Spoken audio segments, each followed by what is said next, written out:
yo creo que era Primeros Escritos, era en el libro Primeros Escritos y apareció un tema, pero yo dije, no, déjame corroborarlo. Señor, todavía sigo pensando que debes escoger tú el tema. Luego me encuentro con este versículo que vamos a leer ahora en Isaías 46, y de esos versículos que usted ha leído la Biblia desde Génesis hasta Apocalipsis por varios años, ¿verdad? Y yo nunca, ya yo creo que yo la he leído como 10 veces de Génesis hasta Apocalipsis en diferentes versiones, y yo nunca había visto este verso. Recuerda que estamos en el profeta de Isaías y dice, se postró Bel, se abatió Nebo. Sus imágenes fueron puestas sobre bestias, sobre animales de carga. Esas cosas que vosotros solíais llevar son alzadas cual carga sobre las bestias cansadas. Y de momento tú lees ese versículo y tú dices, qué complicado, ¿verdad? Qué complicado ese versículo, ese verso. Pero, hermanas, entonces tú buscas quién es Bel y quién es Nebo. Pues miren, Bel es un dios con letra minúscula, vamos, un dios que tiene que ver con Marduk, ¿verdad? Marduk es el que aparece como sentado y tiene cabeza de becerro, ¿verdad? Y tiene las manos así, y se le ofrecían niños en sacrificio a Marduk. Entonces, hay una relación entre Nebo y Marduk. El asunto es que son como padre e hijo. Mira qué poca vergüenza, ¿verdad? Porque es que hay que decirlo de esa manera. Pero lo que me encanta del versículo es que este profeta Isaías, inspirado por el Espíritu Santo, está hablando de un evento que le ocurrió a Israel en tiempos de Samuel, en tiempos del sacerdote de Elí. ¿Se recuerdan la historia de Elí? ¿Verdad? En el tiempo de cuando el arca fue, vamos a decir, arrebatada, como ganada en una batalla por los filisteos, ¿no? Y entonces eso fue lo que a mí me llamó la atención, que en ese versículo de Isaías, que es otro profeta, ¿verdad? Está Dios, vamos a decir, recordando, ¿verdad? Que Él es capaz de poner estos demonios arrodillados, no solamente arrodillados, postrados, ¿eh? Vencidos. Y a veces nosotros decimos, Dios mío, pero es que esta situación es tan difícil. Pero entonces cuando nosotros vemos versículos como estos, que Dios es capaz de pisotear las tinieblas, de vencer las tinieblas. Y nosotros tenemos que, pues, entonces hacer énfasis de esos eventos. Nosotros, Bel, por cierto, no lo aclaré, Bel, que está relacionado con Marduk, Bel Baal, Nebo es el hijo de Marduk, ¿ven? Así que esos mismos dioses son los mismos, pero con otros nombres, que están relacionados con la historia del arca cuando fue llevada por los filisteos. Así que yo les voy a pedir que vamos a reflexionar un poquito, no de la historia de Elí como siempre lo hacemos, vamos a verlo desde otra perspectiva. Miren, estamos hablando de que los filisteos, que eran unos paganos, que adoraban los residuos de un dios sol, ¿verdad? Porque Baal y toda esa gente vienen evolucionando esos dioses de Babilonia que adoraban al sol, ¿verdad?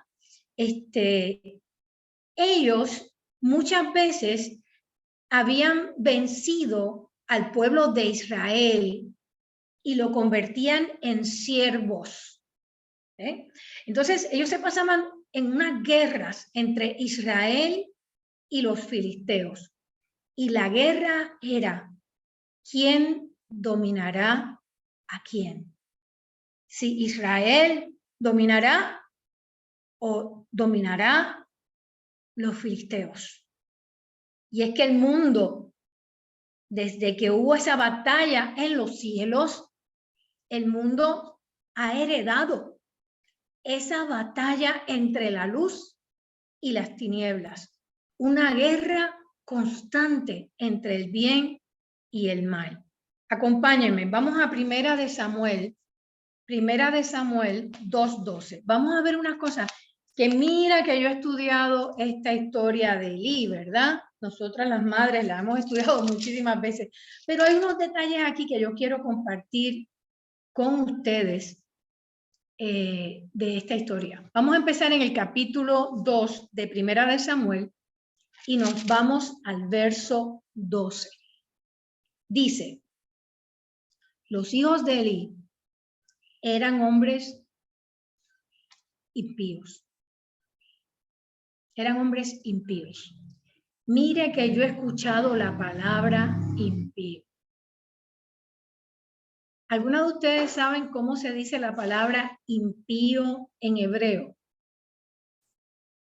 Yo me sorprendí. La palabra impío en hebreo es Belial. Esa sí la han escuchado, ¿verdad? Belial. Belial es uno de los nombres de Satanás. Mira qué cosa. Beelzebú. Esos son los nombres de serpiente antigua, Lucifer, Satán, ¿verdad? Pues impío significa Belial. Eso quiere decir que dice aquí que los hijos de Elí eran hombres impíos. En otras palabras, eran como si fueran diablos. Mira eso. La palabra impío en hebreo tiene muchas ramificaciones. Las voy a compartir.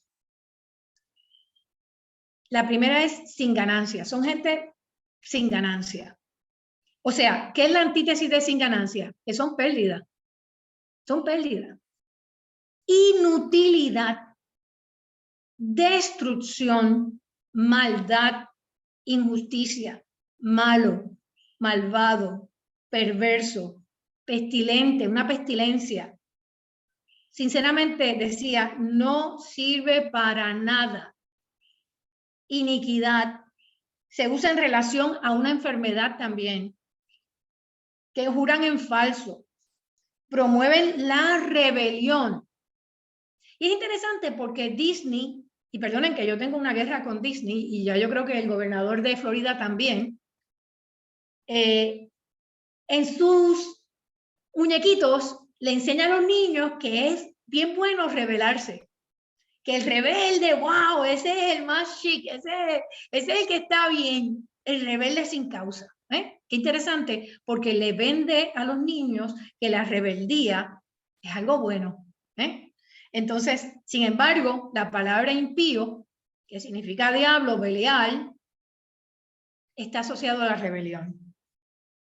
En este caso, la rebelión contra el rey, pero el rey de reyes y señor de señores, ¿verdad? Decía también en el verso, y no tenían conocimiento de Jehová. ¿Cómo puede ser? No tiene sentido. Eran los hijos del sacerdote. Algo se les tenía que haber pegado. Años y años y años y años entrando al templo, al santuario. Aunque sea en el patio, gente, aunque sea en el patio. Se criaron escuchando el nombre de Yahweh en hebreo, pero no lo conocían porque no tenían una relación personal con Jehová. Lo escuchaban de oído, No. Pueden estar 20 años allí sentados y no establecer una relación tú a tú con Dios, una relación personal. Así que es cuando tú dices, yo conozco a esa persona de nombre. No sé si en tu país lo dicen, en Puerto Rico lo usan. Cuando tú conoces a alguien someramente, sí, lo conozco de nombre, ese nombre me suena, lo he escuchado, pero no tengo una relación con esa persona. ¿Ves? Entonces los hijos no tenían conocimiento de Jehová. ¿Qué otras cosas? Dice más adelante que usaban la fuerza, cuando ellos entendían, usaban la fuerza para predominar en sus cosas. También decía que ellos menospreciaban las ofrendas y los sacrificios, ¿verdad? No respetaban las ofrendas, las cosas sacras, sagradas, no las respetaban. Entonces, ellos también fornicaban con las mujeres que estaban en la puerta, velando en la puerta. ¿Qué quiere decir? Que fornicaban con la gente que estaba cerca del santuario. ¿Tú sabes cómo es esto? In-house. El pecado era in-house. No sé si me están entendiendo. Con la gente de la iglesia, si lo fuéramos a traducir ahora mismo. ¿Ves? Si lo fuéramos a traducir en nosotros ahora. Y es interesante porque, así que ellos estaban en esa condición espiritual. Y miren, siempre se le ha sido bien fuerte con Elí. Que si Elí, tú sabes. Y yo les voy a compartir unas cositas aquí que me dejaron a mí sorprendida y las voy a compartir con ustedes. Y ya se supone que terminara la predicación, así que no sé qué me van a regalar unos minutos. En Primera de Samuel, capítulo 2 y versos 24 y 25, mira lo que vamos a encontrar. Que Elí definitivamente confrontó a sus hijos. Sí, Elí confrontó a los hijos impíos. Míralo aquí, lo dice. Elí le dijo a los hijos, no, hijos míos, porque no es buena la fama la que yo oigo, pues hacéis pecar al pueblo de Jehová. Elí estaba claro que sus hijos no solamente se estaban haciendo daños a ellos mismos, le hacían daño al pueblo de Dios. Y eso se traducía en que ellos perdían las guerras contra los filisteos porque tenían una puerta abierta al pecado en el santuario y los ponía al pueblo en desventaja. Miren, observen, yo nunca había visto esta parte, acompáñame, mira, dice, pues hacéis pecar al pueblo de Jehová. Si pecare el hombre contra el hombre, para eso tienes tú al juez que va a intervenir cuando yo lastimé al vecino o lastimé a la vecina. ¿Ves? El problema es entre nosotros los seres humanos, no hay problema. Viene el juez de aquí, terrenal, y hace el juicio. Pero los jueces le juzgarán. Más, le dijo Elí, si alguno pecare contra Jehová, contra las cosas sagradas, contra el Espíritu Santo. Porque ¿qué dijo Cristo? Todo pecado te es perdonado, menos contristar al Espíritu Santo. Menos burlarse o no escuchar al Espíritu que te está llamando. Si alguno pecare contra Jehová, entonces Elías hace la pregunta, ¿quién rogará? ¿Quién va a poder interceder por él? Porque Cristo es nuestro intercesor principal, o sea, porque nosotros intercedemos por nuestros hijos, pero el verdadero intercesor es Cristo, es el Espíritu Santo, es el mismo amor de Dios. Pero si no quieren escuchar a Dios ni en su Espíritu Santo, entonces Elí le dice, ¿quién rogará por él? Por esa persona que se va contra Dios. Pero mira la tragedia que dice al lado. Pero ellos no oyeron, tenían los oídos tapados, la voz de su padre, porque Jehová había resuelto hacerlos morir. Fortísimo, fortísimo ese verso bíblico. A mí me dio como una cachetada ese verso bíblico. ¿Quién destapa nuestros oídos? ¿Quién abre nuestros ojos espirituales? Dios es el que nos permite, es el que nos abre nuestros ojos, destapa nuestros oídos. Pero cuando la persona blasfema contra Dios, cuando su inclinación es una maldad tan grande, como decía Elí, ¿quién rogará? Yo digo que nosotros tenemos que seguir rogando y rogando y rogando, sobre todo por nuestros hijos, ¿no?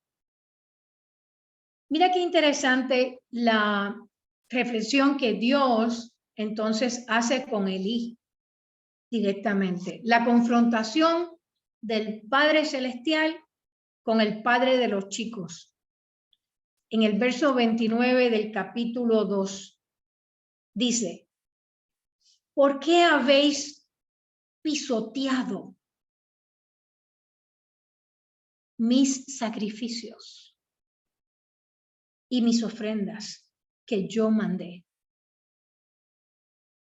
a ofrecer en el tabernáculo?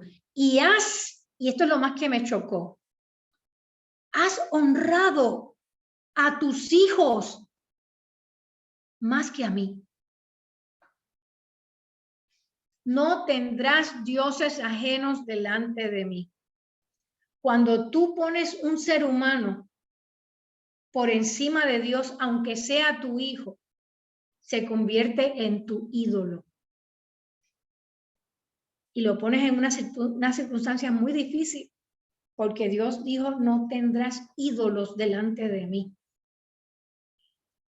Nuestro mayor amor y devoción es a Dios. Después, los hijos, lo que usted entienda, ¿verdad? Pero primeramente es Dios.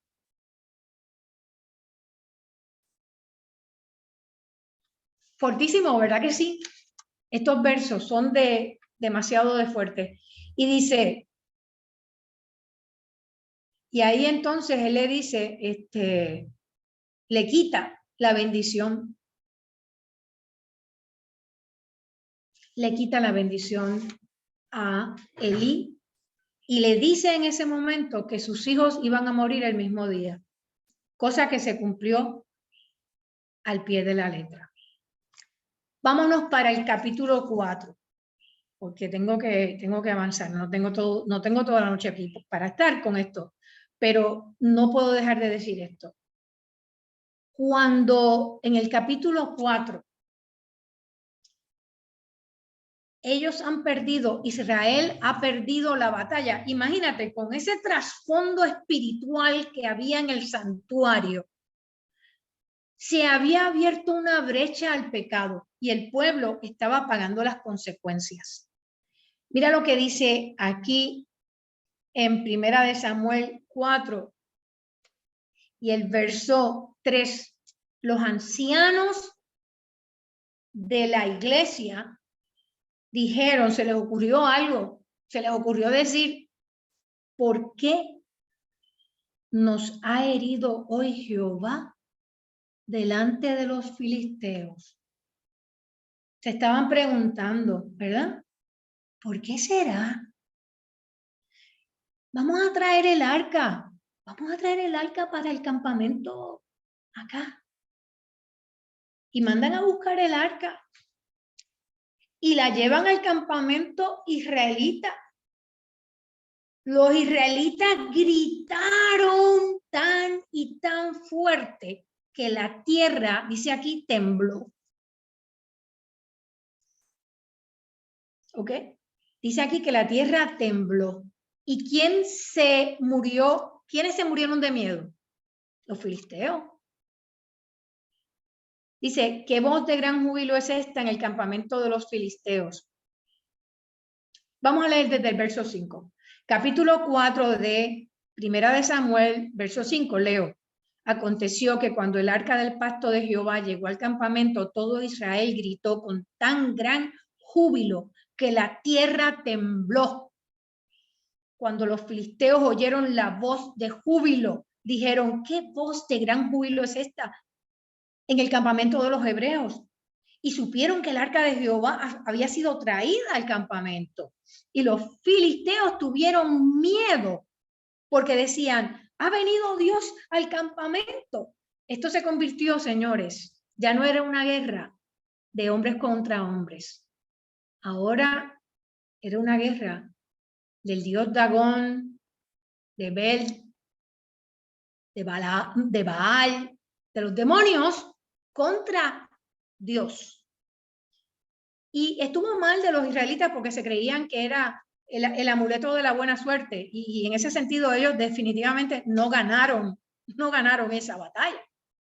Pero Dios tenía otra batalla, que es la que yo quiero también hacer énfasis esta noche. Y resulta que perdieron los israelitas y se llevaron el arca para el pueblo de los filisteos, y a ellos se les ocurrió la gran idea. Ah, mira esto, antes de irme para allá con los filisteos. Fíjate cómo el pueblo de los filisteos estaba enfocado. Ellos tenían propósito. Mira esto, vamos a ver el versículo, porque aquí hay cosas para aprender. Dice, en el verso 9, ellos dijeron, te habían dicho en el verso anterior, ¿quién nos va a librar si este fue el mismo que le dio la plaga a los egipcios y todas esas cosas, egipcios? Y en el verso 9, mira lo que el general sería, le dijo a sus soldados filisteos, esforzaos, oh filisteos, y sed hombres, para que no sean siervos de los hebreos, para que el hebreo no te domine. Oye, ¿estaban enfocados? ¿Estaban claros? Claro que sí. Estaban claros. Ellos no querían ser los dominados. Ellos querían dominar. Y entonces dice, como ellos os han servido a vosotros, ellos estaban acostumbrados a que Israel fuera perdedor, tenerlos oprimidos. Como ellos os han servido a vosotros, sed hombres y pelead. Fuerte. Y ganaron la batalla. Porque Jehová no estaba con Israel. Porque Israel había dejado una puerta abierta. Vamos al campamento. Vamos al pueblo de Filisteo, ya se llevaron el arca. Tú sabes una cosita bien interesante también que aprendí. Los filisteos por nada del mundo destaparon el arca. Ellos le tenían reverencia al arca. Reverencia al Dios del arca. Sin embargo, en cuanto ese arca llegó al pueblo de Israel, de nuevo de regreso, lo primero que hizo ese barrio de Israel fue abrir el arca y se desató una matanza de enfermedad, porque no había respeto, ¿sabes? No había, qué sé yo, santidad a Jehová. Pero vamos a regresar. Yo haciendo historia soy media malica, porque voy para aquí, voy para allá, pero traten de seguir. Capítulo 5. Meten el arca en el templo del dios Dagón, que como les digo, Dagón también tiene que ver con Baal y toda esa gente. ¿Qué pasó al otro día? Ustedes saben la historia muy bien. Primero quedó la estatua de Dagón arrodillada delante del arca. Dagón era mitad pez, con cara humana y manos humanas. Señores, si eso no es un híbrido, ¿verdad? Si eso no es una cosa satánica. Porque ¿qué está haciendo la ciencia hoy en día? Coge el espermatozoide de un ser humano con el óvulo de una cerda y sacaron un corazón y se lo pusieron a una persona, señores. ¿Entiendes? Ellos crean como que una cosa que tiene cosas humanas que se llama híbrido, que por el bien de la ciencia, y espera que todo el mundo diga, ¡ah! ¡Ay, qué maravillosa la ciencia! El dios Dagón era mitad pez, tenía un DNA de pez y tenía DNA de ser humano y era adorado como Dios. Pero el primer día estaba arrodillado. Vinieron los filisteos y lo pusieron en su sitio, dijeron, tiene que haber sido un accidente que se cayó esto aquí. Pero al otro día, Dagón estaba postrado. No es lo mismo arrodillarse. Cuando tú te postras, tú pones tu cabeza en la tierra. Es la humillación que tú haces hacia Dios. Y esta vez le cortaron la cabeza a Dagón y le rompieron las palmas de las manos a Dagón. ¿Y tú sabes dónde apareció la cabeza y las manos de Dagón? En el umbral del templo. Vamos a leerlo, dice. Y cuando el siguiente día los de Astador se levantaron de la mañana, aquí que Dagón estaba postrado en tierra delante del arca de Jehová, y tomaron a Dagón y lo volvieron a su lugar, volviéndose a levantar la mañana siguiente, aquí que Dagón había caído postrado en tierra delante del arca de Jehová, y la cabeza de Dagón y las dos palmas de sus manos estaban cortadas sobre el umbral. Miren, les voy a dibujar. Ustedes deben saber que el umbral era como una puerta, ¿verdad? Y arriba está el dintel y abajo está el umbral. Y era como unas pulgadas hacia arriba y la gente entraba a tu casa una vez que tú le dabas el permiso, ¿verdad? Para entrar. Así que lo pone en el umbral destrozado, con la cabeza destrozada. ¿Cuál es la profecía de Génesis? Que la simiente de la mujer aplastaría la cabeza de la serpiente. Y algunos estudiosos dicen que ese dios Dagón es como una serpiente también, porque las escamas que tenía. Y fue aplastada su cabeza en el umbral. Y a mí, les digo, tiene que haber sido el Espíritu Santo. Me impactó de tal manera porque ¿dónde fue que Dios puso la sangre del cordero? En el dintel de la puerta. Para que no entrara la maldición de la muerte. Pero siempre el tipo y el antitipo. El adversario es un, qué sé yo, siempre hay como que la imitación, la burda imitación. Y en el umbral, allí fue aplastada, hollada, la cabeza de ese Dios. Y yo sé que se nos está haciendo ya bien, bastante tarde, pero lo que yo les quiero decir y compartir, vamos a ver aquí, acompáñame, en Segunda de Corintios, y ya yo estoy terminando, Segunda de Corintios 10. En Segunda de Corintios 10, y el verso, vamos a ver aquí, Segunda de Corintios 10, el verso 4, dice lo siguiente: porque las armas de nuestra milicia no son carnales, sino poderosas en Dios para la destrucción de ¿qué? De fortalezas. ¿Qué son fortalezas? sitios muy protegidos, pero del mal. Por eso es que tú dices, ay, Dios mío, pero este ser humano, o sea, no hay por dónde, parece como si estuviera sellado, que no entra el Espíritu Santo por ningún lado, porque tiene fortaleza de la oscuridad. Pero Dios dice que nosotros que somos parte de en nuestro campamento, en nuestra milicia, las herramientas, las armas, no son carnales, sino que son poderosas, pero en Dios. Y destruyen esas fortalezas, pero nosotros tenemos que creerlo. Si nosotros creemos que Dios no lo puede hacer, no lo va a hacer, pero nosotros tenemos que creer que Dios derriba fortaleza, que rompe la cabeza de esos demonios, que los arrodilla, que los postra, que los acaba.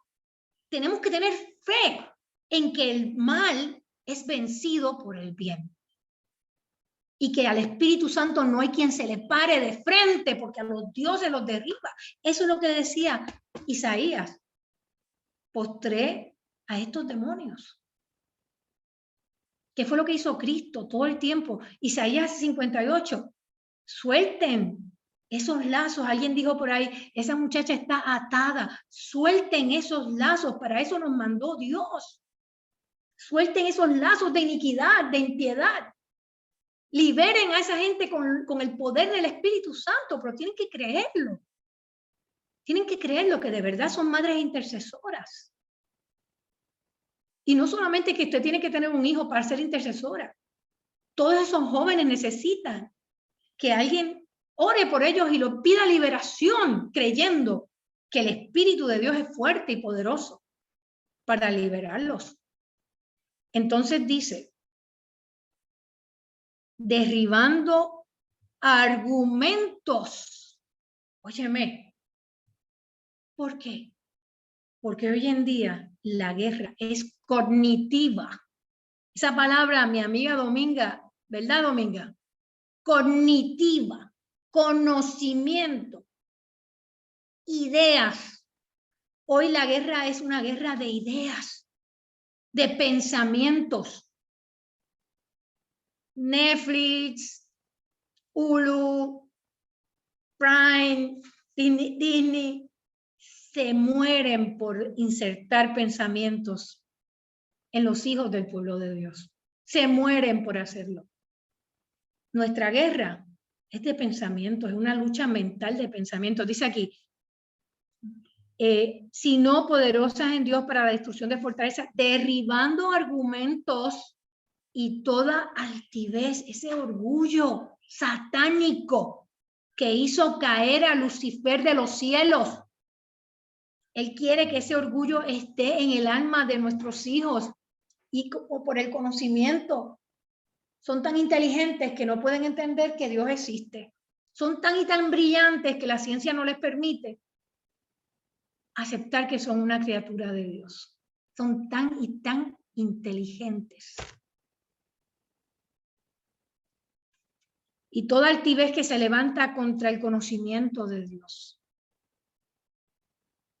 Me enviaron un video de un sacerdote en una reunión en plena televisión, tratando de humillar, porque olvídate, humillando a un pastor adventista que decía que Cristo iba a venir literal, Cristo iba a venir con sus ángeles. Y ellos se rieron y se burlaron y lo humillaron porque no les cabe en la cabeza. No. Ellos tienen un conocimiento superior. ¿Ves cómo es la cosa? Burladores, encarnecedores. Eso es lo que nosotros vamos a encontrar en los últimos días. Ay del que lucha contra Jehová en su mente y en su pensamiento. Que no les pase como los hijos de Elí, que llegó un momento en que la puerta se cerró, la puerta de la gracia para ellos se cerró. Ya no. Y llevando cautivo todo pensamiento ¿a qué? A la obediencia. La rebelión y la obediencia están en lucha. El pueblo de Dios es un pueblo obediente a la voz de Dios. Y el pueblo de la serpiente se gloria, se vanagloria de los rebeldes que son, de los liberales, del libre pensamiento. Todo es con libre. Libre y son los esclavos, verdaderos esclavos del mal. Que Dios tenga misericordia de ellos y de todos nosotros por los tiempos que nos ha tocado vivir. En Marcos 3:27, Cristo dijo que no se podía vencer o echar fuera al demonio sin antes atar al hombre fuerte. ¿Verdad? Él es el que lo puede atar. Vamos a buscar, acompáñame, y con esto terminé. Isaías 49. Isaías 49 y el verso 24 y 25.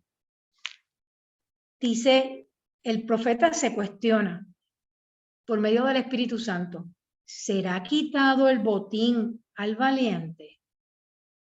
En otras palabras, ¿será quitado el botín al hombre fuerte? Porque eso es otra expresión de valiente, es hombre fuerte.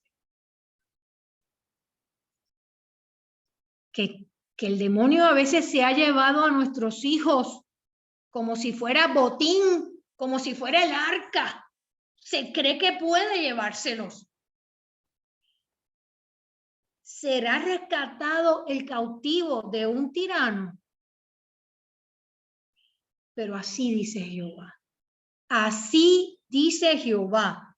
Ciertamente el cautivo será rescatado del valiente, del hombre fuerte, y el botín será arrebatado al tirano, y tu pleito yo lo defenderé, y yo salvaré a tus hijos, y yo salvaré a tus hijos.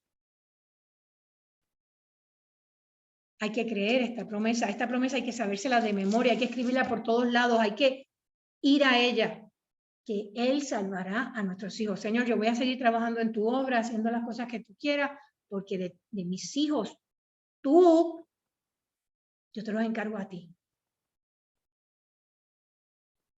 Vamos a orar. Padre Santo, Padre bueno, humildemente clamamos a ti para que reprendas al enemigo, para que liberes a esa joven que fue mencionada al principio de esta grabación. Tú sabes quién es ella. Yo no sé quién es ella, pero tú sí sabes quién es ella. Por la niña que mencionaba la compañera Cecilia, que tenía como que no quería las cosas de Dios, de momento como que se sentía incómoda ante la presencia del Espíritu Santo. Señor, libera esas almas para ti. Rompe esos lazos, esas ataduras. Abre esa jaula y déjalos en libertad. Rompe esos lazos de esas ataduras de impiedad. Padre Santo, libera a nuestros hijos. Pon un arco protector como el que pusiste alrededor de Job y su familia. Bendícenos, Señor. Danos de tu Santo Espíritu. Abre nuestros ojos espirituales. Destapa nuestros oídos y ayúdanos a escuchar tu voz. Ayúdanos a prepararnos cada día más para el encuentro contigo. Gracias por tu amor, gracias por tu misericordia, por tus bondades, por tus cuidados. Bendice estas familias que están aquí reunidas en esta grabación. Y todo el que escuche este mensaje, en el nombre de Cristo Jesús. Amén. Y amén. Amén.